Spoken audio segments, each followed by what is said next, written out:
Es bueno el Señor, hermanos. Esta mañana quisiera compartir un tema que resuena en mi corazón desde hace muchos años y está relacionado con la vida del rey David. Le he puesto por título El atardecer del rey. ¿A cuánto nos gustan los atardeceres, hermano? Hasta publicamos las fotos, ¿verdad?, en los estados. Wow, yo veo algunos pasajes, pero es hermosa la creación de Dios. Quisiera empezar con una pequeña historia. Dice que un pastor, mientras él estudiaba en su juventud, era miembro del grupo de evangelismo en la escuela donde estudiaba, y un día decidió faltar a una actividad de evangelismo porque, entre comillas, necesitaba descansar. Y cuando él despertó, pues estaba solo en su dormitorio y sin nada que hacer, y comenzó a navegar por el internet buscando cosas, probablemente, y repentinamente se encontró viendo cosas inapropiadas para un cristiano, y pasó luchando mucho tiempo con esos pensamientos sobre lo que había visto. Un tiempo más tarde, mientras leía su escritura bíblica, Dios le mostró un pasaje y él comprendió que aquel día que él había visto cosas inapropiadas no habían sucedido ese día que él lo vio cuando estaba sentado frente a su computadora viendo lo que no tenía que ver, sino fue el momento en que él decidió no ir con su grupo de evangelismo a hacer la obra que el Señor lo había llamado a hacer en la universidad. No estaba donde él debía estar, sino haciendo lo que no debía. ¿Dónde debía estar él? Sirviendo al Señor junto a sus hermanos en su llamamiento.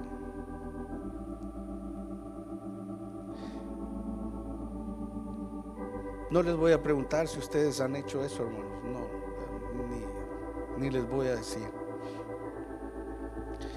Pero hoy en día, hermanos, es tan fácil deslizarnos en ese río de iniquidad, de inmundicia. Y quisiera que me acompañaran esta mañana al segundo libro de Samuel, capítulo 11.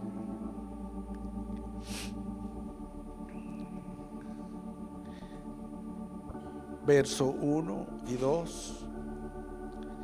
Segundo libro de Samuel, capítulo, verso 1 y 2. ¿Lo tenemos? ¿Lo tenemos, hermanos? Sí. Dice el verso 1. Aconteció al año siguiente, en el tiempo que salen los reyes a la guerra, que David envió a Joab y con él a sus siervos y a todo Israel, y destruyeron a los amonitas y sitiaron a Rabá. Pero David se quedó en Jerusalén. Y sucedió un día, al caer la tarde, que se levantó David de su lecho y se paseaba sobre el terrado de la casa real, y vio desde el terrado a una mujer que se estaba bañando, la cual era muy hermosa. Amén, hermanos.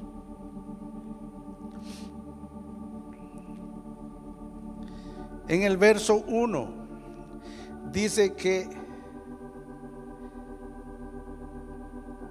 aconteció al año siguiente.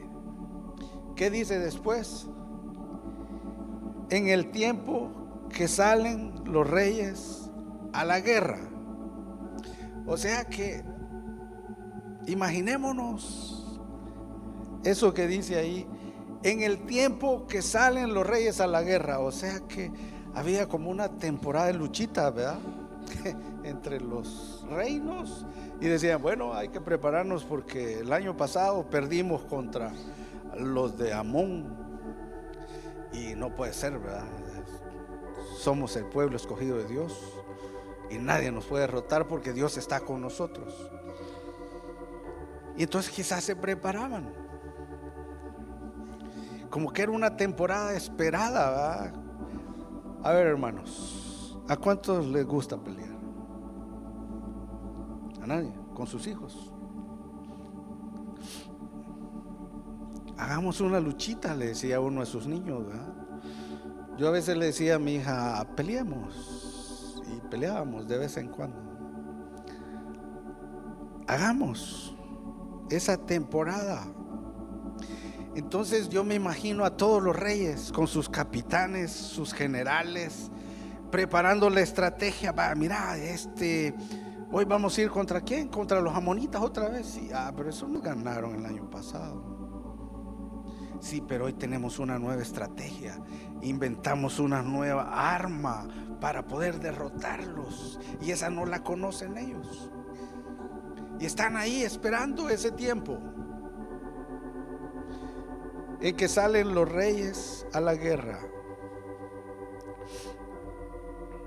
¿Y qué espera uno cuando va a la guerra? Es que los altos mandos vayan al frente, estén ahí con unos a la par, peleando y dando indicaciones. No, ahí no, es allá. No, mira, allá a aquel lado vienen otros, ¿verdad? Por allá a la derecha, sí, atrás de ti. Tan tonto, te moriste. ¿Verdad? No. Pero leamos el texto y dice, ¿qué dice? David envió ¿a quién? A Joab, y con él a sus siervos y a todo Israel. Imagínense, hermanos, David frente a Joab, y Joab le dice, rey, calentando así, ya estamos listos, solo de la orden y nos vamos. Y David le dice, Joab, hoy quizás no voy a ir, no tengo ganas, fíjate, no siento deseos de ir. ¿Cuántas veces le ha pasado algo así a usted, hermano? Y dice, no tengo ganas de ir. Hermano Samuel Flores va a venir a predicar, mejor me quedo en la casa.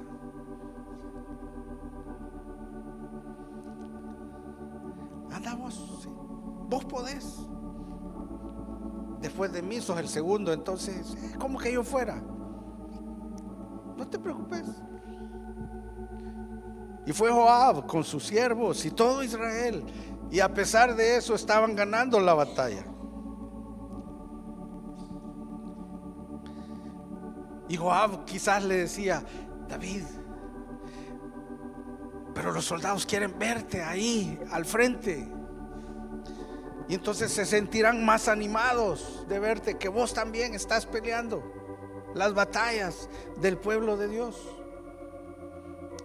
No, hoy me duele la espalda, voy a quedar descansando. Amén, hermanos. ¿Y qué dice? David no fue.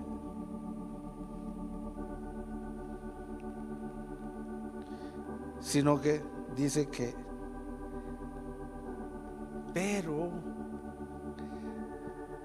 a ver, hermana maestra, ese pero, qué es. Pero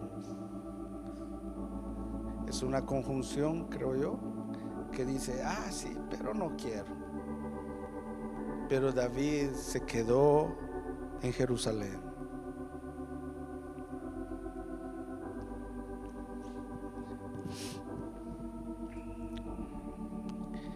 Esa frase, David se quedó, no es un dato meramente geográfico en la vida de David, hermanos, sino que es un diagnóstico espiritual para él. ¿Por qué? ¿Dónde estaba David? En su casa, en el palacio.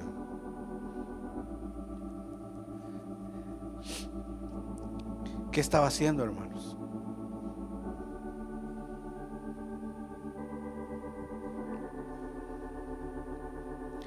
No estaba con el celular hablando con Joab. ¿Cómo van las cosas? ¿Qué tal? ¿Ya tomaste la ciudad? Sí, mándame un WhatsApp, quiero ver cómo van las cosas. No, hermanos. David no estaba hablando con nadie en ese momento. ¿Qué estaba haciendo? No estaba haciendo nada. ¿Qué le tocaba hacer a él? Hacer la guerra. Y sin embargo estaba en su casa descansando. Entonces, traigámoslo a nuestra realidad. Ese pasaje. David se quedó en Jerusalén. ¿Cuántas veces nosotros hemos tomado la misma actitud en nuestras vidas? No, yo no tengo ganas de ir a la iglesia. No tengo ganas de ir a la iglesia. Lo voy a ver por internet. Cuando manden el link, me voy a conectar.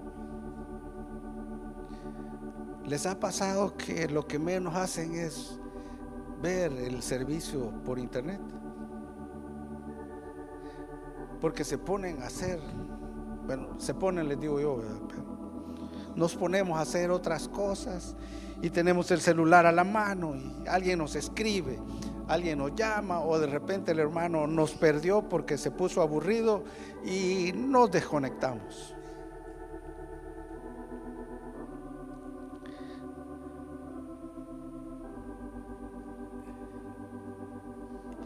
Y los grandes pecados, hermanos, rara vez nacen de grandes momentos de debilidad.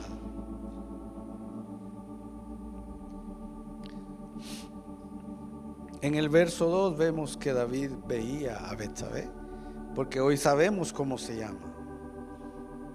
Sí, pero aquí dice que había una mujer que se estaba bañando. No tiene nombre. Podía ser cualquier mujer. Los grandes pecados nacen de temporadas largas de comodidad espiritual. Cuando el guerrero se olvida que aún está en guerra. ¿Cuántos estamos cómodos esta mañana? Aire acondicionado. No hay calor, ¿verdad? Tiene frío. ¿Y qué hacemos?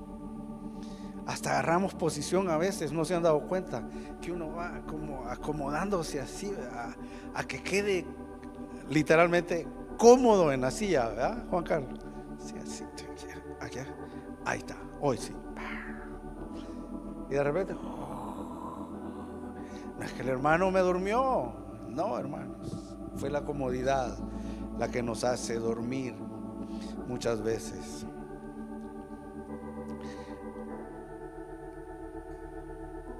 ¿Cuántos estamos cómodos?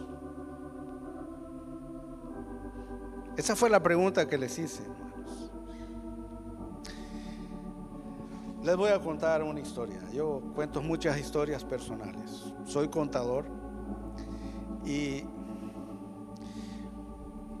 yo siempre les digo, la contabilidad es básica, no cambia. Puede cambiar un sistema, un software, un proceso que haga el sistema, pero la contabilidad es la misma. Desde que la inventaron hasta hoy sigue siendo lo mismo. Y entonces, no, yo llego a una empresa, veo cómo funciona, qué hace, qué sistemas usan,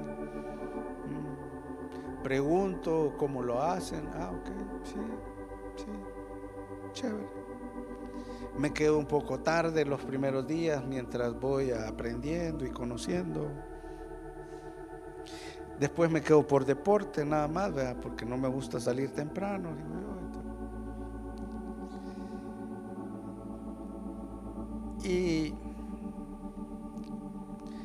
cuando ya aprendí todo, hay algo en mí que me dice, no, güey, agárrala al suave, licenciado, sí. De todos modos ya sabe, ya puede, ya conoce, ay, al suave. Y me ha pasado, hermanos, que me he quedado acomodado en algunas cosas, pero de repente sucede algo y, Samuel, ¿qué pasó? No sé, tengo que revisar. No esperan esa respuesta, hermanos. Necesitan que yo les dé una respuesta a lo que pasó. Pero se me olvidó, hermanos, que yo era el contador general. No puede pasar, ¿verdad? Entonces, la comodidad es un enemigo que debemos vencer. Veamos algunas palabras en este pasaje.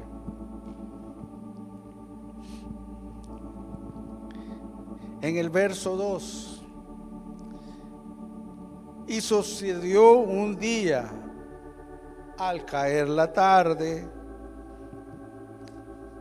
que se levantó David de su lecho. ¿Qué es un lecho, hermanos? Una cama rica, ¿verdad? Pero hoy con los calores nadie quiere cama. Hoy quiere uno una tijera de esas de lona, ¿verdad? Bien ricas, o el piso. Pero él estaba ahí en su lecho. En el hebreo se traduce como un lugar de descanso prolongado. Viene del verbo acostarse, y no es la actividad que hacemos en la noche, que nos acostamos a dormir de manera rutinaria. No es esa la idea. Implica un descanso durante las horas de actividad. ¿Qué significa eso, hermanos? David dormía mientras sus soldados estaban muriendo en el campo de batalla. Sí, me captan la idea. Yo no creo que haya sido una siestecita de unos 15 minutos que algunos suelen hacer en sus trabajos y dicen, tengo sueño. 15 minutos y hasta ponen alarma para los 15 minutos y se despiertan y un cafecito para despertar y sigamos, ¿verdad? No es eso. David se había acostado a dormir, hermanos, mientras sus soldados morían en el campo de batalla. Un lecho.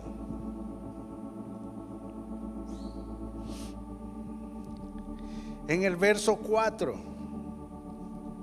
de ese mismo pasaje, después que David había visto a Betsabé, a la mujer hermosa, dice que y envió David mensajeros y la tomó y vino a él. ¿Y qué dice? y él durmió con ella. Esa era la actividad que David tenía en el verso 2, cuando dice que se levantó de su lecho, de su cama. Recuerdo un rey en el libro de los reyes que su cama medía, creo yo, 50 metros, algo así, 50 codos o no sé cómo era, 10 codos. ¿Se imaginan ustedes? 4 metros. Wow, es como los 4 metros de Trapiche, ¿verdad? ¿Se imaginan? Sí, 4 metros. No, hombre, hermano, eso es para una sola persona.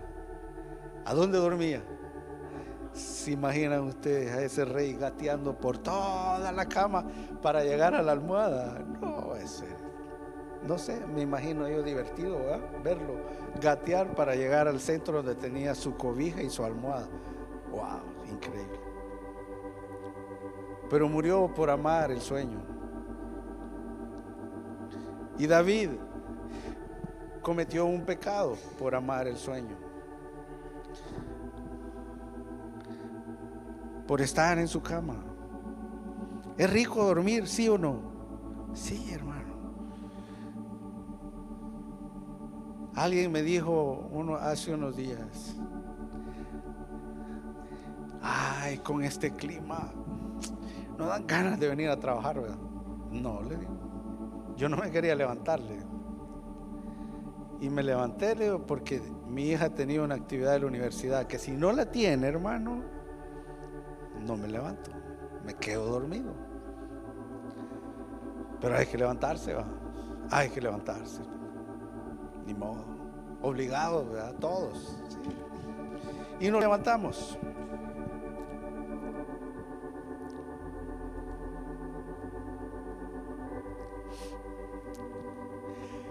¿Cuál es el momento más peligroso para un hombre?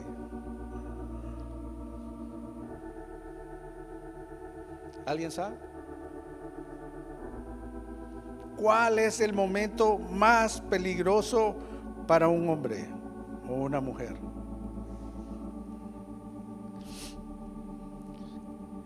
El escritor C.S. Lewis, en su libro Cartas del Diablo a su sobrino,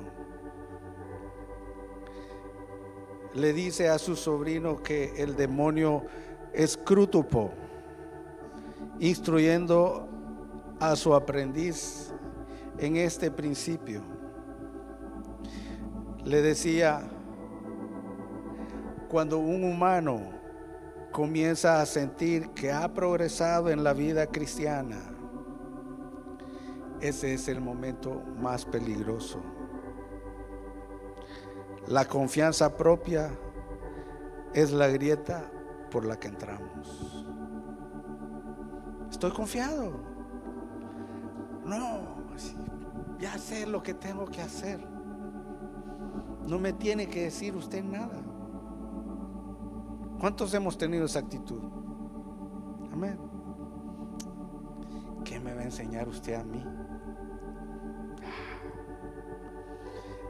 Papás, hermanos adultos, ¿cuántas veces hemos dicho: cuando vos vas, yo ya fui 2 veces? ¿Sí o no? Sí. Y aconsejamos a nuestros hijos: no, cuidado con esto, con esto, con esto. Amén, hermanos. Cuando mi hija entraba a la universidad, me senté con ella y le dije: hija, vas a un lugar donde no hay reglas, hay libertad para hacer lo que querrás hacer, y vas a ver lo siguiente: vas a ver borrachos, marihuaneros, fumadores, lesbianas, homosexuales, prostitutas quizás, ladrones. Vas a ver cualquier cosa que no has visto y que ni te imaginas lo que vas a ver. Todavía mi esposa la acompañaba a unos ciclos a la universidad Y un día me llegó contando algo. Mira, papá, ese compañero enciende un cigarro y con la colita del otro lo vuelve a encender. Fuma todo el día. Y que llegue a cigarro, me decía.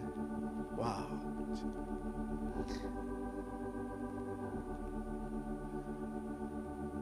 Lo que te dije, pasé por ahí.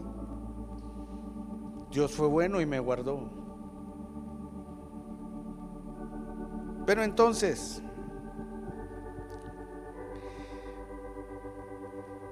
C.S. Lewis dice que cuando un humano comienza a sentir que ha progresado en la vida cristiana, es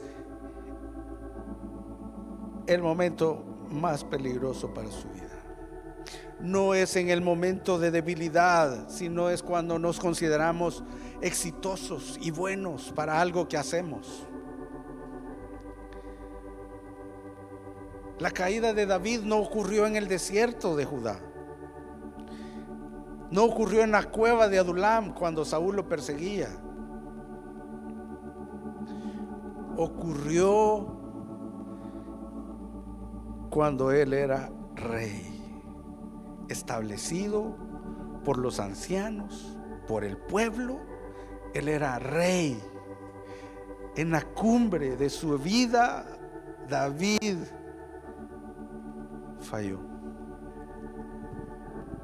Amén, hermanos.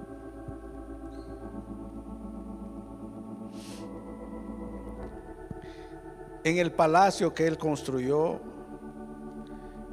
en la cama de la cual se levantó tarde,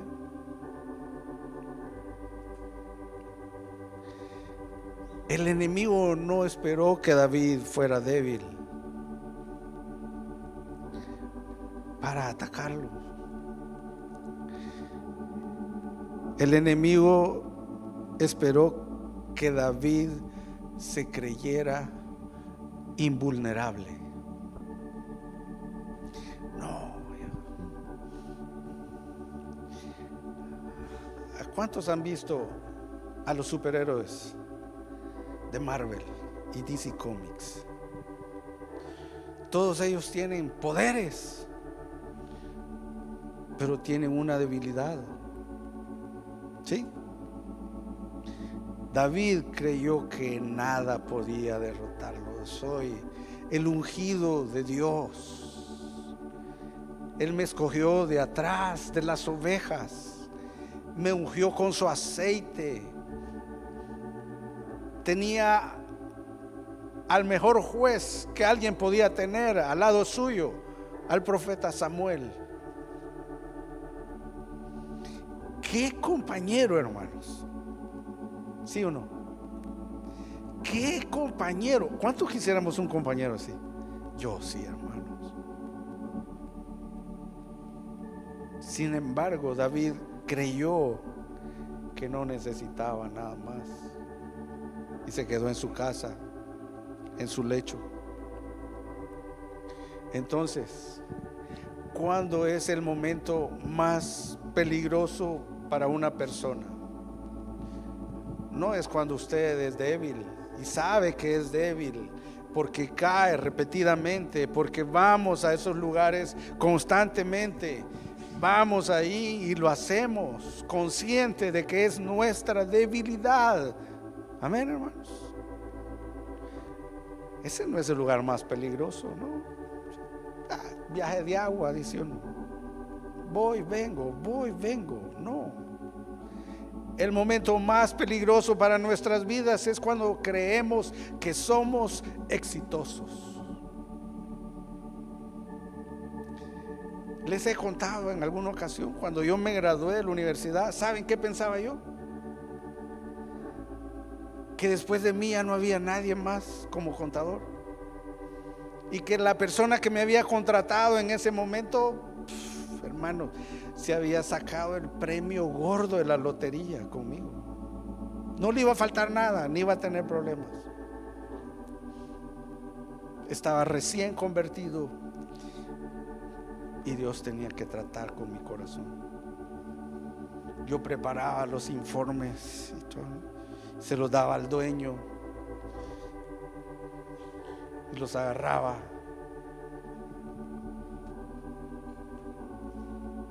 Literalmente así, hermano, a la basura. Y los tiraba, hermanos, a la basura. ¿Se imaginan ustedes lo que yo sentía?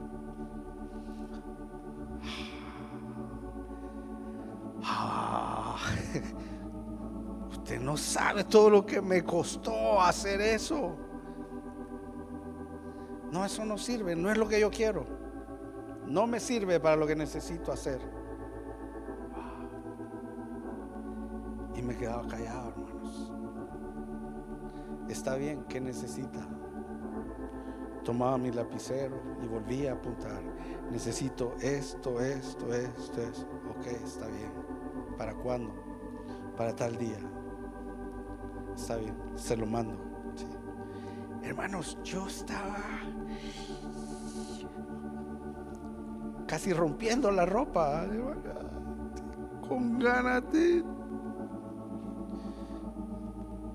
Sí. Ese momento nos hace vulnerables, hermanos, y a veces no nos damos cuenta. En 1 Corintios capítulo 10 verso 12. 1 Corintios 10 verso 12 dice: así que el que piensa estar firme, mire que no caiga. ¿Cuántos estamos firmes hoy, hermanos? ¿Ah? Todos estamos firmes.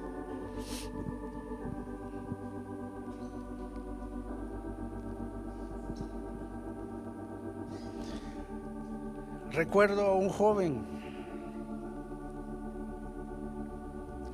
se casó y tuve la oportunidad de conversar con él, y hablábamos de su recién matrimonio y qué bueno, que me alegro que te casaste, ¿sí? Te felicito, ¿sí? Y le dije, pero no te confíes, porque las luchas que tenías como soltero no son las mismas que vas a tener cuando estás casado. Vas a ver sutilmente otro tipo de ataques que como casado te van a llegar.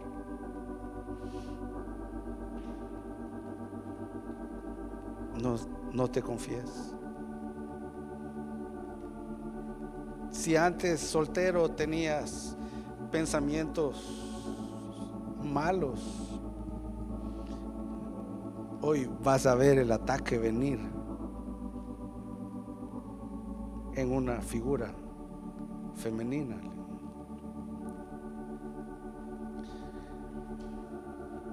Y gracias, hermano, gracias, muy amable. Pasó el tiempo, nos volvimos a juntar y ¿qué tal? ¿Cómo estás? Bien. ¿Qué tal la casa? Bien, todo bien. ¿Y tu esposa? Bien, hermano, bien. ¿Sabe qué fue lo primero que me dijo? Tenía razón, hermano.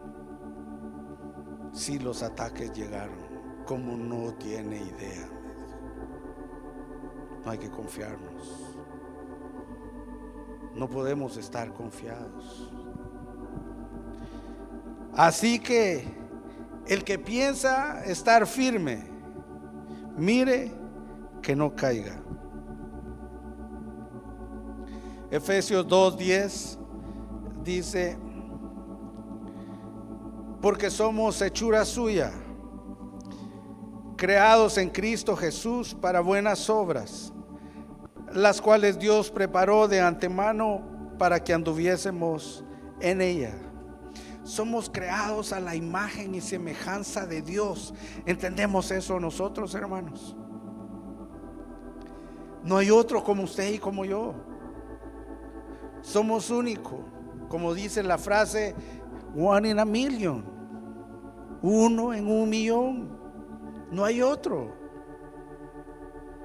El día que Dios nos creó en el vientre de nuestras madres, ese día Dios rompió el molde, hermanos. No hay otro como usted, no hay otro como yo.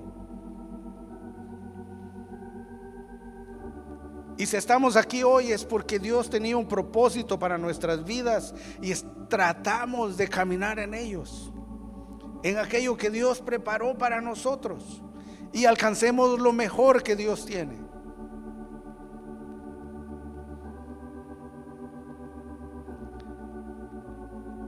Eclesiastés 10:18. Eclesiastés 10:18 dice: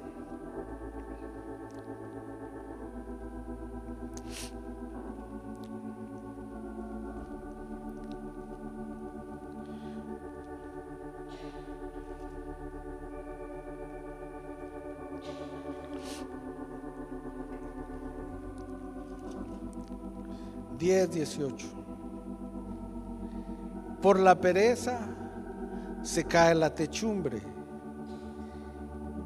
y por la flojedad de las manos se llueve la casa. ¿Cuántas veces hemos visto que hay algo que debemos hacer en la casa y no lo hacemos, hermanos? Ya lo voy a arreglar. Hay una historia divertida que le llamamos meme en el internet, que dice que la mujer prefiere arreglarlo ella, porque si le dice al esposo, dice que se va a tardar 6 meses para arreglarlo. Entonces mejor lo hace ella. Por la falta, por la flojedad de las manos. Amén, hermanos. Volvamos al segundo libro de Samuel, verso 2 del capítulo 11.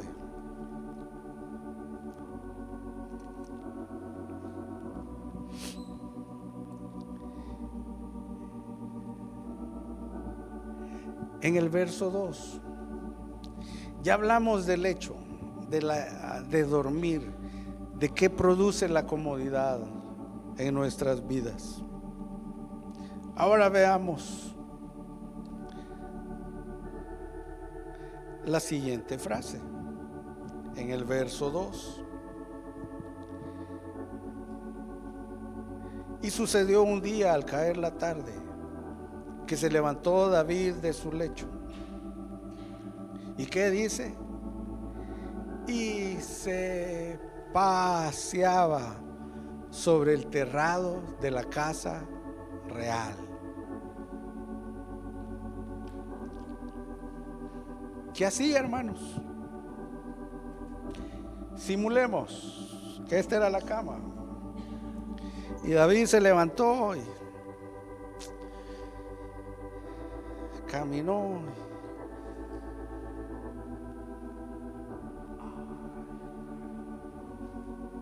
Qué rico estirarse, ¿sí?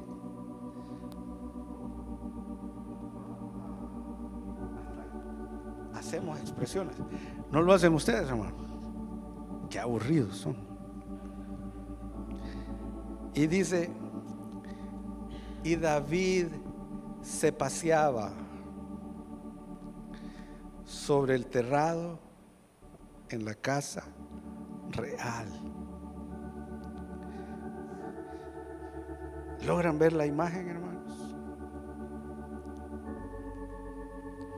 ¿Qué es pasear, hermanos? ¿Quiénes tienen mascotas? ¿Sí? ¿Cuál es el pretexto para salir a la calle?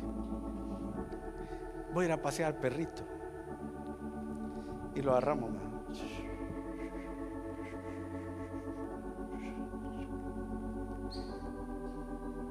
Y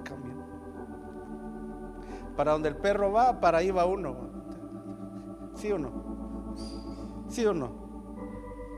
Sí, sí, hermanos. El perro va para allá y sin sentido. No hay dirección, no hay el hecho de que el perro, como aquí está el camino, por aquí vamos a caminar. Sí, vamos a seguir ese caminito y vamos a dar la vuelta. No, hermanos. David se paseaba en el terrado como desesperado.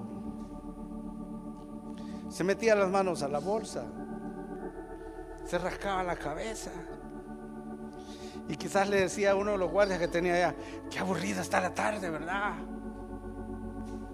No hay nada que hacer, no podemos jugar, está lloviendo, no puedo salir.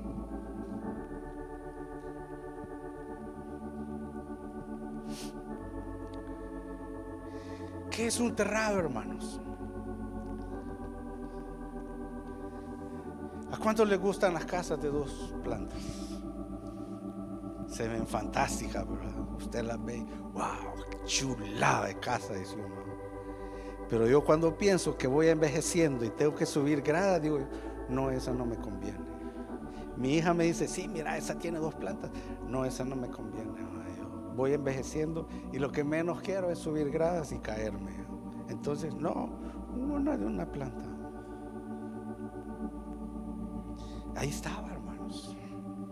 ¿Ha visto usted personas que hasta ponen sillas y se sientan ahí con su cafecito caliente, hacia la par, ¿verdad? ¡Hey! Sí. Nos da risa porque nos imaginamos esas cosas.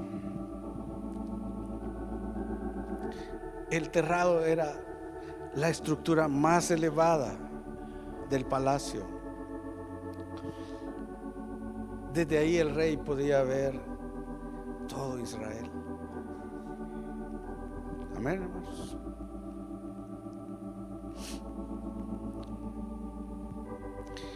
En el hebreo, la palabra terrado es sinónimo de azotea, de un techo plano. Y servían como un espacio semi privado. En el Nuevo Testamento, en Hechos 10:9, Pedro lo ocupaba para orar. Y lugares donde hay frescura en la noche, ¿sí o no?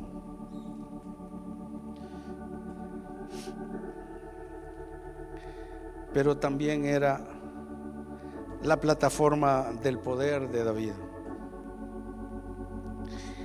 El que está arriba puede ver todo lo que los demás no pueden ver. El mismo poder que David usó para consolidar su reino, tristemente lo estaba usando para acechar la intimidad de su prójimo. Por lo que vemos que vio a la mujer.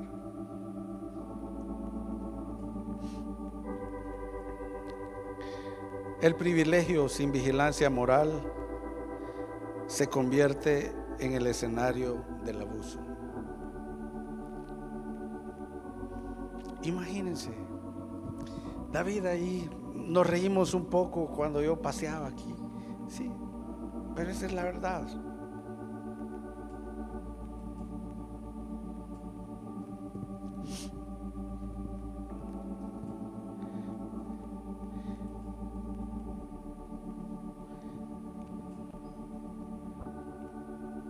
El privilegio sin vigilancia moral se convierte en el escenario del abuso.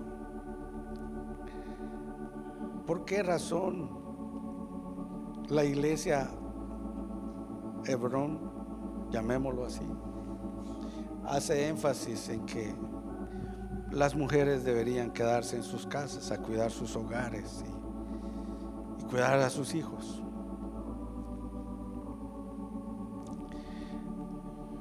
En la actualidad las mujeres sufren acoso de parte de los jefes, pero increíble, hermanos, increíble.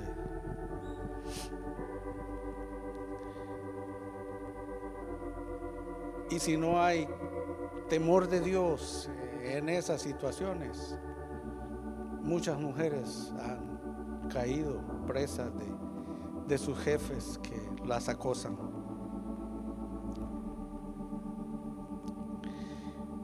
Génesis 39,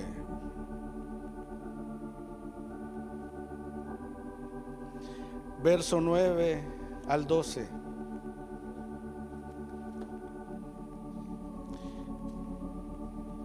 Génesis 39, del verso 9 al 12, dice, hablando de José en la casa de Potifar, que era asediado por la esposa de su jefe, y le dice: no hay otro mayor que yo en esta casa, y ninguna cosa me ha reservado sino a ti, por cuanto tú eres su mujer.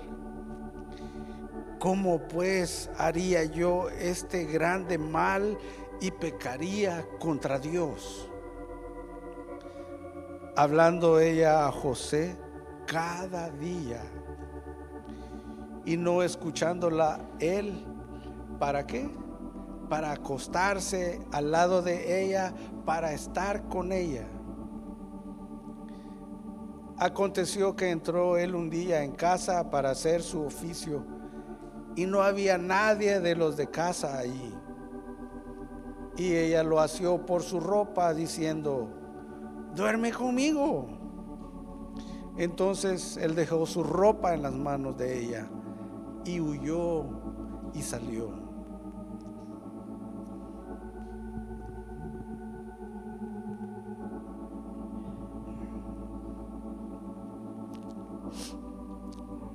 Dos vidas diferentes, hermanos, bajo las mismas circunstancias. José en la casa de Potifar, que obviamente debía ser una casa muy similar a un palacio, con su esposa de su jefe ahí al lado, acosándolo todos los días. O sea, se imaginan ustedes, José llegaba y ella aparecía. Se movía José y ella se movía. A donde fuera José, ella estaba presente. Y José le dice: todo puedo disponer en la casa de tu esposo, menos a ti. Y qué difícil es llegar a esas situaciones, hermanos. Recuerdo uno de mis primeros trabajos. Yo llegaba temprano a la oficina, pero no tenía llave. Entonces me sentaba en la acera a esperar a que llegara la secretaria, hermano, para que abriera. Y ahí sentado, llegaba el del periódico y me decía: ¿el periódico? Ah, sí, gracias, sí. A leer el periódico. Cuando llegaba ella, abría, yo me iba a mi oficina, que yo le decía la oficina de los olvidados de Dios, porque era el último cuarto de la oficina, allá al fondo, donde no había nadie.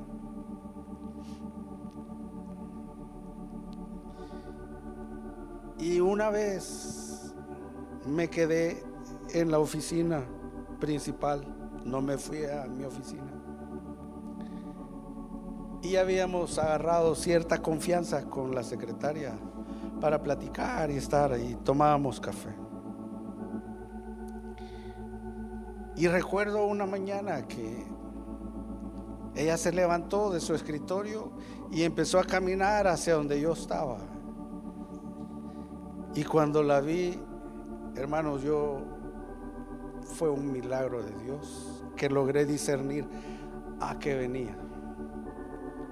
Y me levanté de mi silla y había una puerta aquí. a un lado y cuando quise salir tenía llave.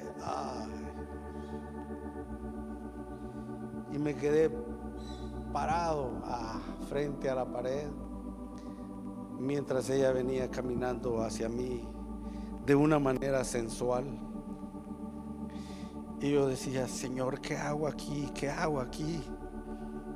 Aquí tenía la silla y todo y el escritorio. ¿Y qué hago? Haz algo, Señor, porque aquí no sé qué va a pasar. Hermanos, y de repente entre ella y yo cayó algo así en medio, como una pared.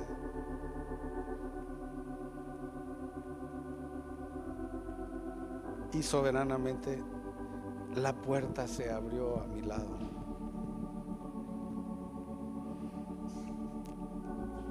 Y salí huyendo. No había nadie, hermano, solo estábamos los dos. Llegaban hasta las 8:30. Sé que fue un milagro de Dios que yo no cayera ese día. Un milagro.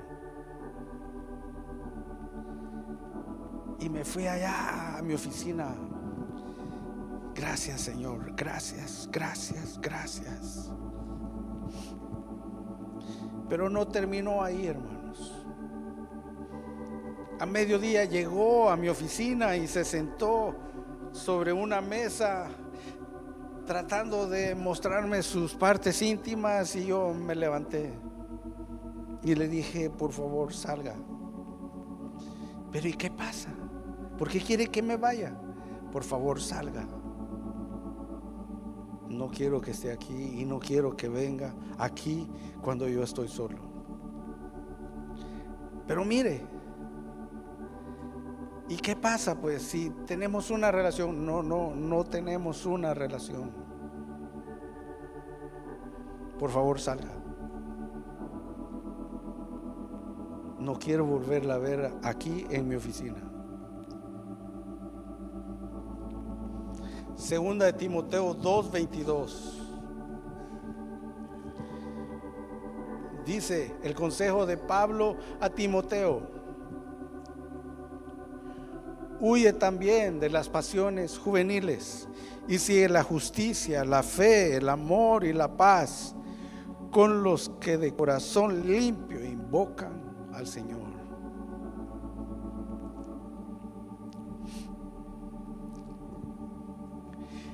Cuando eso pasó,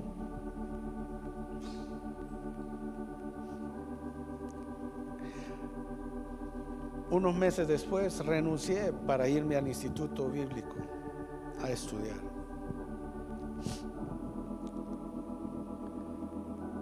Y recuerdo que mi hermano Orlando, de su puño de letra, me escribió este verso que acabamos de leer: huye de las pasiones juveniles y busca la justicia, la fe, el amor y la paz con los que de corazón limpio invocan al Señor.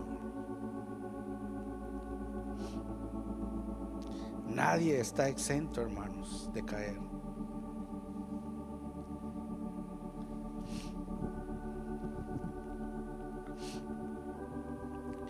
El pecado más peligroso no asalta al creyente en su momento más frágil,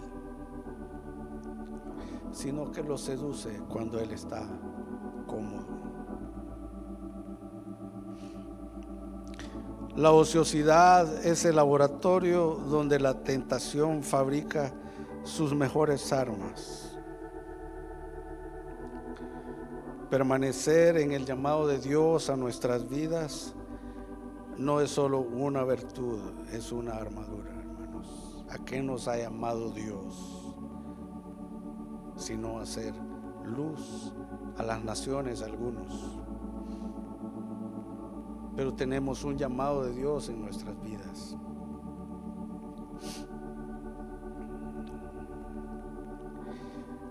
Lo que acabamos de ver en la vida de David nos debe de dar una lección importante a cada uno de nosotros, y es que la posición, el privilegio y el poder no protegen de la tentación.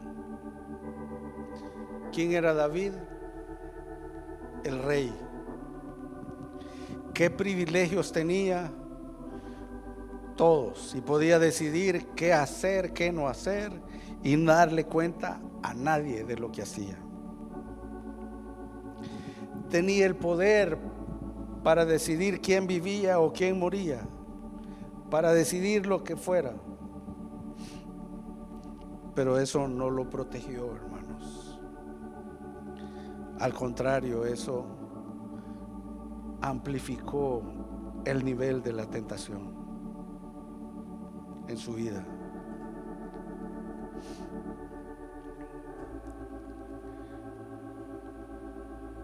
Hay un refrán que dice: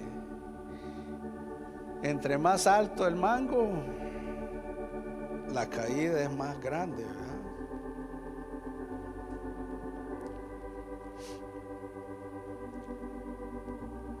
Vimos la vida de José y comparamos la vida de David.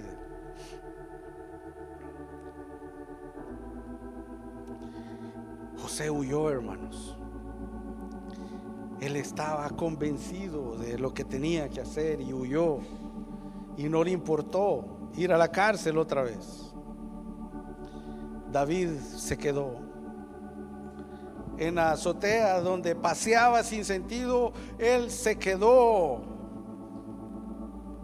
y vio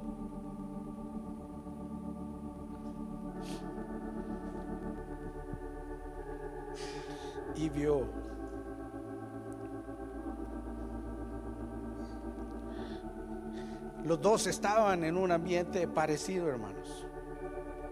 Y muchas veces nosotros vamos a llegar a esos momentos donde tenemos que decidir qué vamos a hacer.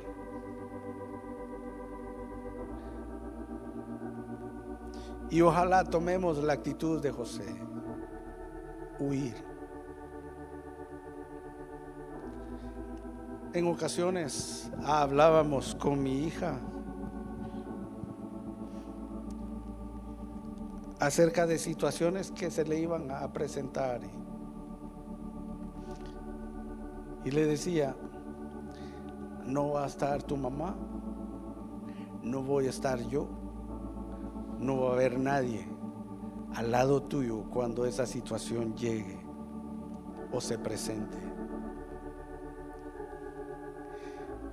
Pero esperamos en nuestro corazón que elijas el camino de Dios y que te hayamos enseñado algo del temor de Dios en tu vida, y digas: esto no agrada al corazón de Dios. Y en alguna ocasión creo que le dije: ¿por qué? Porque eres una princesa de Dios, y ojalá elijas el camino de Dios para tu vida. Amén, hermanos. Pongámonos de pie.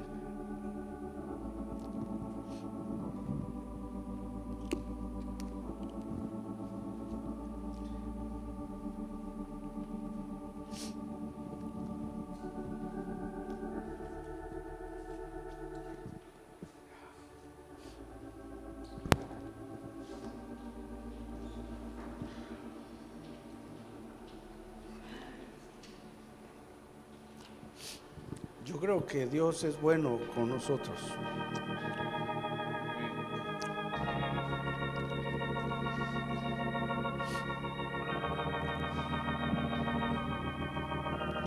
El atardecer del rey.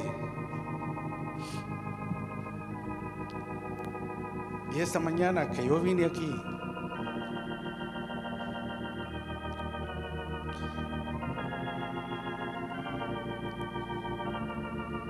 los hermanos del coro estaban ensayando todavía.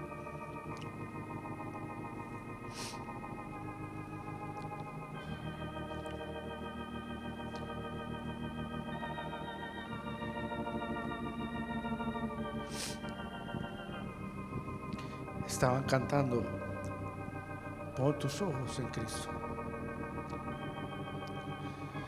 Y ayer, mientras yo revisaba esto, decía, ¿qué coro pongo para el final? Y tengo aquí, pon tus ojos en Cristo. Dios es bueno, hermanos. Y como les decía al inicio, esto lo necesito quizás más yo que ustedes, pero que el Señor pueda ayudarnos a todos a fijar nuestra mirada en nuestro Dios y alcanzar lo mejor que Dios tiene para nuestras vidas.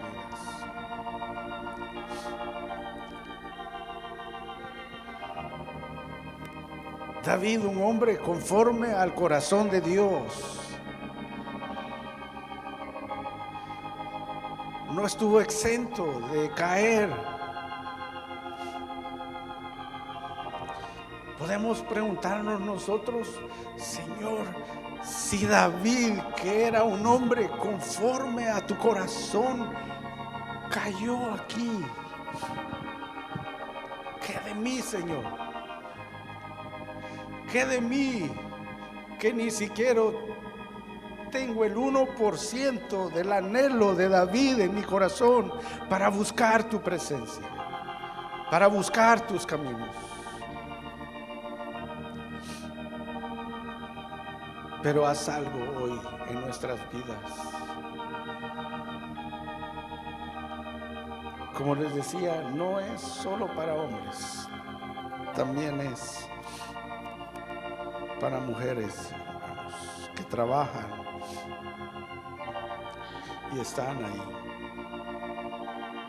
Y he visto cosas tristes. Que el Señor nos ayude, hermanos. Pon tus ojos en Cristo,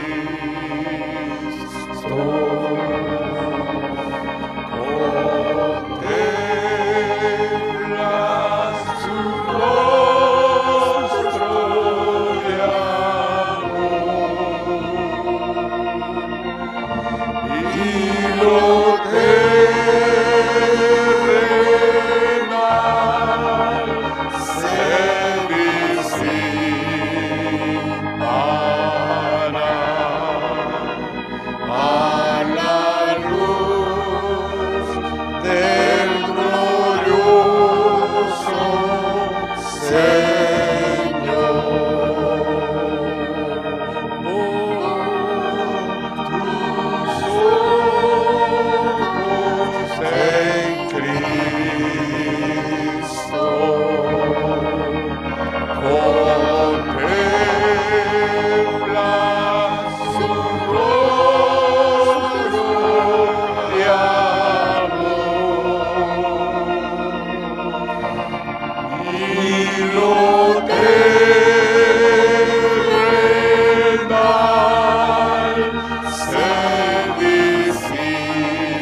aquí esta mañana.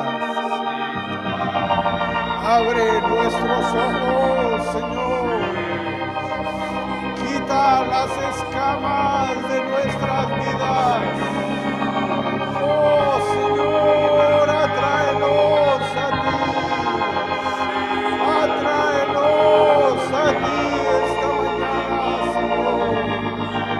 Por favor, Cordero precioso. Oh, ven esta mañana y atráenos. Quita el amor de este mundo en nuestras vidas. Quita el anhelo por lo pasajero en nosotros. Por favor, Señor, ven esta mañana y líbranos, Señor, de nuestra autoconfianza. Líbranos de creernos invulnerables, Señor. Líbranos, Salvador. Líbranos esta mañana, por favor, Cordero. Oh, atráenos a ti, Señor. Rama, Sarabaranda, Rama, Kiara, Baranda.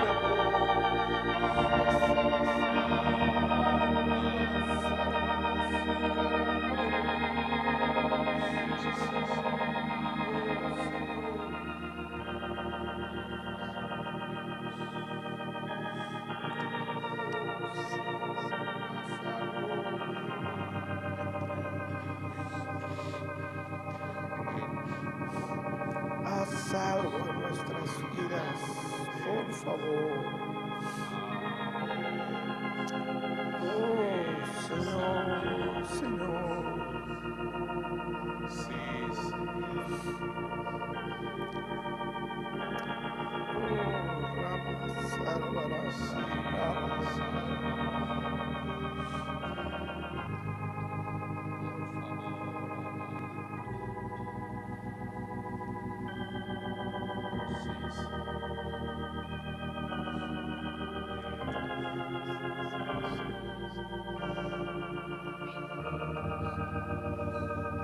Hace unos días, termino con esto, hermanos, hablaba con un buen amigo mío.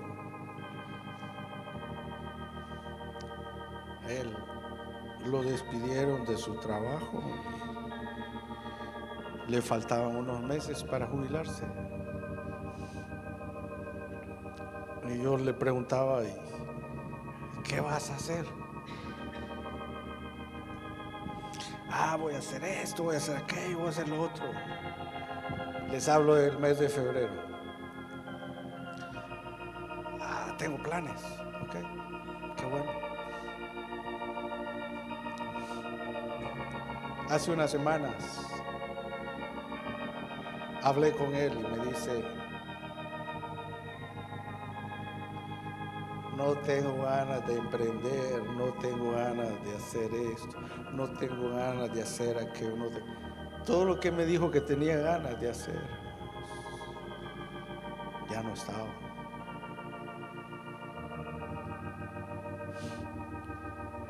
Y le dije, no te acomodes, porque eso es peligroso.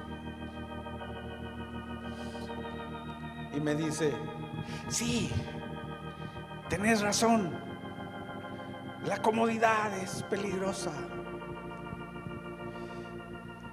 Yo veo a mi suegro sentado en un sillón con el control remoto en la mano, viendo Netflix, viendo partidos, sin sentido su vida. Y eso me preocupa. Y fue lo que me dijo el pastor también, que busque algo en que ocuparme para que la comodidad no llegue. a mi vida.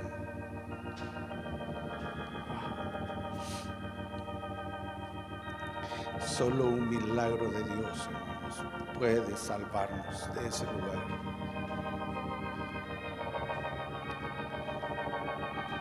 Yo estoy pensionado, sigo trabajando. Y a veces me preguntan en la oficina, ¿y cuánto tiempo más va a trabajar? No sé, hasta que me digan que me vaya. Pero también digo yo, pues ya trabajé más de 30 años.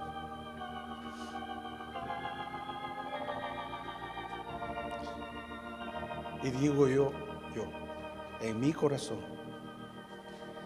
merezco descansar. Amén, hermanos. Sí, pero debo ocuparme en aquello que es importante para nuestras vidas. Su reino. No es el hecho de hoy voy a mi casa y me tiro al sillón como que soy indigente y abandonado. No. Es como lo que cantamos. Que lo terrenal sea sin valor en nuestras vidas. Y veamos lo eterno y lo maravilloso que es servir al Señor, hermanos, y tomar decisiones para Él. Amén.